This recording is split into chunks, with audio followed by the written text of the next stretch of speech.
Hai kawan, ayo ucapkan salam. Salve, salam Jinsu. Baik, kali ini saya akan bertanya sedikit untuk Bang Fajar, karena memang saya sering pakai lagu-lagunya Bang Fajar di background konten saya, konten YouTube saya, dan kali ini saya mau bertanya seputaran mungkin lebih ke, maksudnya saya pengen tahu saja tentang Bang Fajar ya. Pertanyaan saya yang pertama, apakah Bang Fajar ini seorang musisi? Halo Mbak Pati, Jinso. Lama sekali kita tidak berkomunikasi ya. Dan setelah kita berkomunikasi, saya harus menjawab pertanyaan yang berasa saya diinterview melamar pekerjaan. Mbak Pati, pertanyaan pertama ya. Jadi apakah saya seorang musisi? Saya tidak tahu Mbak Pati. Yang jelas saya suka membuat lagu.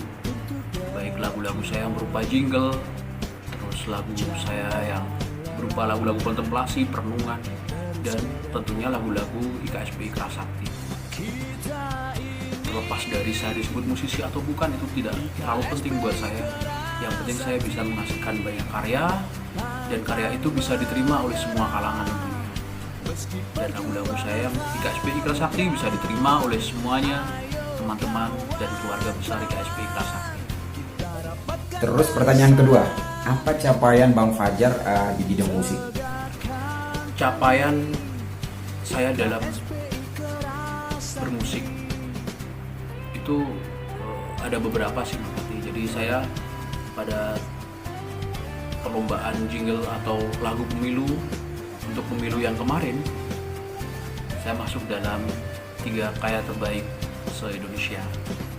Terus kemudian pemilihan gubernur dan wakil gubernur Jawa Timur, lagu yang dipakai kebetulan lagu saya yang terpilih. Dan kemarin juara jingle juga di KPU Tangerang, juara 3 tapi. Terus kemudian yang terakhir ini Pilwali Kota Surabaya, ini untuk lagu pemilunya juga pakai, pilkadanya juga pakai lagu saya. Itu Pak Fati. Pertanyaan ketiga, bagaimana proses pembuatan lagu-lagu IKSP Ikra Sakti, susah atau mudah ya? Karena menurut saya kalau untuk membuat suatu karya seperti apalagi lagu itu kayaknya lumayan ya pusing ya. Dalam berkarya seni atau membuat lagu ya, itu banyak sekali proses yang harus saya lalui. Pertama saya harus menemukan konsep dulu Pak Fati. Kemudian dari konsep itu kita jabarkan menjadi lirik dan nada. Kemudian kita tentukan liriknya yang pas, kita tentukan nadanya yang pas. Setelah itu baru kita membuat aransemen musiknya. Jadilah proses perekaman, bagaimana suara kita dimasukkan, bagaimana setiap alat musik dimasukkan di situ. Nah, tidak berhenti sampai di situ Mbak Pati. Setelah itu selesai, saya harus kemudian memixingnya, jadi mengaturnya sedemikian rupa sehingga balance, seimbang, kanan kirinya, roomnya gitu seimbang semuanya, sampai kemudian di tahap terakhir untuk penciptaan audionya saja ya, saya harus memastering. Jadi proses mastering ini bagaimana kita membuat lagu itu semakin berasa bagus, semakin berasa kenceng, semakin enak didengar, itu intinya. Baru setelah proses pembuatan karya lagu, saya membuat video teks. Karena kenapa hanya video teks? Karena energi saya sudah habis dari mulai konsep sampai akhirnya proses, kemudian sampai akhirnya mastering. Terus pertanyaan yang keempat, nah ini yang paling penting nih Mas. Apa pendapatnya Bang tentang proses re-upload ya? Soalnya saya lihat di banyak yang mere-upload video-videonya Bang Fajar. Nah ini pendapatnya Abang gimana? Kalau misalnya bisa saya juga mau mere-upload. Oke, artinya harus dijawab, ini pertanyaan yang memang menurut saya agak. Soalnya saya lihat di yang Abang unggah itu penontonnya malah lebih sedikit ya. Re-upload. Nah, percaya nggak Mbak Pati? Itu salah satu momok yang menakutkan buat saya. Saya proses berhari-hari untuk menghasilkan karya seni dan karya musik. Dengan santainya bisa di re-upload dalam waktu 2 detik, 2 menit. Jadi apa yang saya lakukan, saya berasa percuma begitu banyak kadang. Soalnya kenapa? Teman-teman konten kreator itu saya berpikir bahwa konten kreator itu harus menciptakan sesuatu yang kreatif gitu ya. Jadi tidak re-upload dari sana sini. Saya berharap teman-teman IKSPI, Ikrasakti, semuanya teman-teman konten kreator itu bisa mandiri dengan karyanya. Karena semakin banyak karya yang berbeda, itu akan semakin banyak pilihan buat saudara-saudara dan keluarga besar IKSPI Ikrasakti untuk menikmati sebuah tayangan yang beragam begitu berarti. Saya seperti punya lapak, dan yang saya hanya bisa tawarkan adalah lagu.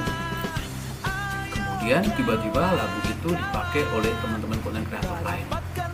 Terus apa bedanya lapak saya dengan lapak teman-teman konten kreator lain yang notabene sudah punya subscriber yang banyak? Tidak ada bedanya, bukan? Sementara yang membedakan hanya saya membuatnya dengan usaha yang keras, dan teman-teman yang re-upload sama sekali tidak menunjukkan usahanya gitu. Dan sebagai saudara, sebagai keluarga besar, harusnya kita bisa saling menghargai itu dan menghargai karya temannya dengan cara yaitu mendukung, mensupport, dan tidak re-upload. Tidak masalah buat saya ketika lagu itu digunakan di setiap event di lapangan. Untuk IKSPI Ikrasakti itu sangat tidak masalah. Di download pun lagu saya tidak masalah untuk kemudian dipakai di acara-acara event IKSPI Ikrasakti di luar sana. Tapi ketika di platform yang hampir sama atau bahkan sama, seperti katakanlah YouTube, Facebook, dan teman-temannya itu rasanya kok kurang bijak gitu. Itu sekilas dari saya, Pak Pati, mengenai re-upload dan lain-lain. Nah, pertanyaan terakhir, apa harapan Bang Fajar yang sebagai seorang pencipta lagu IKSPI Ikrasakti? Jadi harus dijawab, Bang. Harapannya hampir seperti tadi. Saya berharap IKSPI Ikrasakti semakin berkembang, tentunya itu wajib. Kemudian saya berharap banyak teman-teman kreator itu menciptakan sesuatu sendiri, sesuatu yang tidak sama antara satu dan yang lainnya. Disitulah nanti akan terjadi keberagaman yang luar biasa. Kita banyak pilihan untuk mencari literasi, kita banyak pilihan untuk mencari referensi, dan kita banyak pilihan juga untuk menggali informasi yang berbeda dari setiap channel. Itu harapan saya. Jika itu terjadi ya, sampai berlibat, jika itu terjadi, maka luar biasa teman-teman konten kreator kita, dan betapa semakin majunya IKSPI Ikrasakti dari sisi informasi dan juga silatnya tentunya. Baik, terima kasih. Terima kasih banyak atas pertanyaan-pertanyaannya yang luar biasa. Semoga kita bisa dipertemukan dalam keadaan yang sudah normal kembali. Terima kasih, Mbak Pati. Jinso. Sampai salam Jinso. Hai kawan, tetap jalan beriring.